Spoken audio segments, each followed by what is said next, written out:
Welcome back, ladies and gentlemen. Today we are going to actually cover two sections. Section 11.3, which is titled Squaring a Monomial, and Section 11.4, which is multiplying the sum and difference of two terms. There's actually a fair bit of review in today's section, but this review is going to be important as it will help us with what we're doing tomorrow. Okay. If you take a look at our first example here, which is already completed, 3x squared. Remember, squaring something means multiplying it by itself. So we're going to take 3x and multiply by 3x. Okay. Well, we can't really multiply 3 and x together, but if we expand it, you can see that's basically 3 times x, 3 times x. The 3's we can multiply. 3 squared is 9, and the x's we can multiply. X times x is x squared. Remember, when multiplying powers that have the same base, you are going to add the exponents, and that is where the x squared comes from. Okay, so let's take a look at some examples here. 5y cubed, quantity squared, that is 5y cubed times 5y cubed, which is 5 times 5, y cubed times y cubed. 5 times 5, of course, is 25. When you multiply powers with the same base, you add the exponents. So we're looking at 25y to the 6th power. All right, multiplying powers with the same base, you add the exponents. Example 3 here, we have negative 6b to the 4th times negative 6b to the 4th, which is negative 6 times negative 6, and b to the 4th times b to the 4th. Okay, remember our spawn rule, same positive, opposite negative. We have the same positive here, so that's going to be 36b to the 8th power. Example 4. 4c squared b cubed. So we have 4c squared b cubed times 4c squared b cubed. All right. We are going to multiply 4 times 4. C squared times c squared, and b cubed times b cubed. So we're just changing the order here. Okay. Multiplication is commutative, so we are allowed to change the order of the terms if it makes life a little bit easier on us. When you multiply powers with the same base, you add the exponents. 2 plus 2 is 4.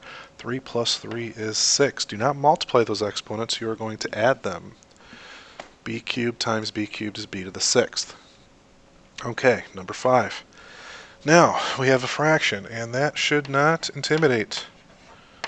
We're not going to be doing a whole heck of a lot of steps that are different here. We will have to multiply 2 fifths times 2 fifths, and the a's will be multiplied, and the b cubes will be multiplied. Okay. Remember, the rule for multiplying fractions is you multiply the top times the top.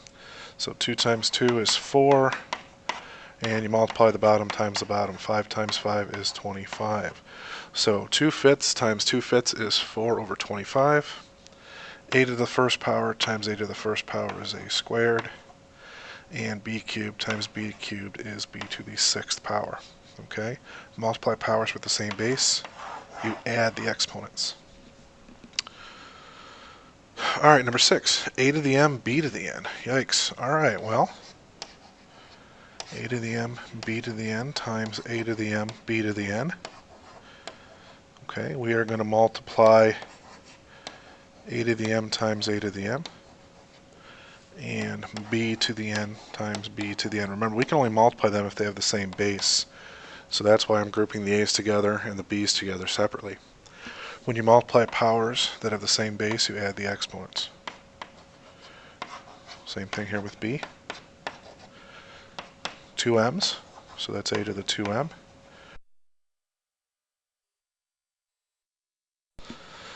Two n, so that becomes b to the 2n. And there's our final answer. Alright, so that is the first section, which is on squaring a monomial. There are different tricks that you can use, different ways to go about doing this problem, but you can see this method will work consistently for all the types of problems that we're going to have to work with. Alright, well, now we are going to multiply difference of two squares. So we have a plus 4 and a minus 4. Now you may remember earlier in the year we did this as a double distributive property problem. And let's not get rid of something that was working so well for us. So this is a squared minus 4a. This is 4a minus 4. And you'll notice that in this case, the 4a and the negative 4a are additive inverses of each other. So we get a squared minus 4 as our solution. Okay. For the second example here, looks like they're close together. So I'm going to switch colors. We have x times x minus 3. We have 3 times x minus 3. So when I distribute on top, x squared minus 3x. When I distribute on the bottom, 3x minus 9. And just like before, you can see here, the negative 3x's are going to cancel out, leaving you with, and as you can see it was already typed in here, x squared minus 9. This is similar to the FOIL method. This is similar to the box method, double distributive property.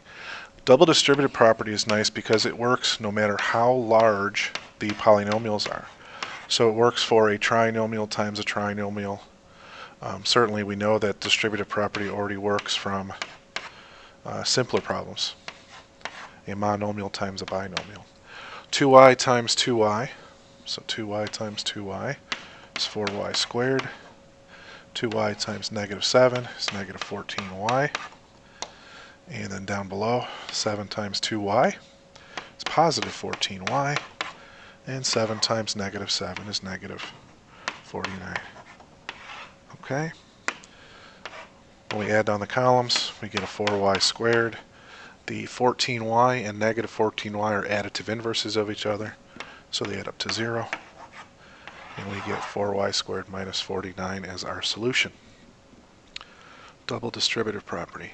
Now you may notice at this point that we're seeing an awful lot of terms that are adding up to 0. We have negative 14y, positive 14y. We have negative 3x, positive 3x, and if we go all the way up here, negative 4a and positive 4a. That's because these problems are of a special type. They're called difference of two squares. And notice that pattern's going to continue in our next couple of examples here. So 3x times 3x minus 5, 5 times 3x minus 5, 3x times 3x is 9x squared, 3x times negative 5 is negative 15x. In the second row, 5 times 3x is positive 15x, 5 times negative 5 is negative 25. Now, if you're more comfortable with the box method or with the FOIL method, you can give one of these problems a try using those methods and you will see that you'll get the same answer. Our last example here, x cubed minus 5y squared. I'm going to multiply that times x cubed plus 5y squared. Can you think of any shortcuts to doing this? This is your fifth example. There's certainly a pattern here. If you take some time and think about the pattern, you may come up with a shorter way of doing this. And I would love to hear about it tomorrow. When you multiply powers with the same base, you add the exponents. X cubed times x cubed is x to the 6th. Now x cubed and y squared are not like terms, so I can't really multiply them, but I can group them together. I put them next to each other. They'll be neighbors. And in the second row here, negative 5y squared x cubed, negative 5. I'm going to switch the order around, put it in alphabetical order. Then I can see my x's and y's are lining up nicely. Negative 5y squared and positive 5y squared, that's going to be negative 25. Y to the, multiply powers with the same base, you add the exponents, y to the 4th. So, 5x cubed and negative 5x cubed y squareds there, they all cancel out, they add up to 0. You're left with x to the 6th minus 25y to the 4th. Now I went through those examples very quickly, trying to make the video kind of a reasonable length for you folks. If you need to go back and look at some of the examples again, remember you can rewind this video and do that. Please remember to bring your textbook tomorrow. Class will start with a short quiz, and then we will work on these problems together. Have a great evening. See you tomorrow. Bye-bye.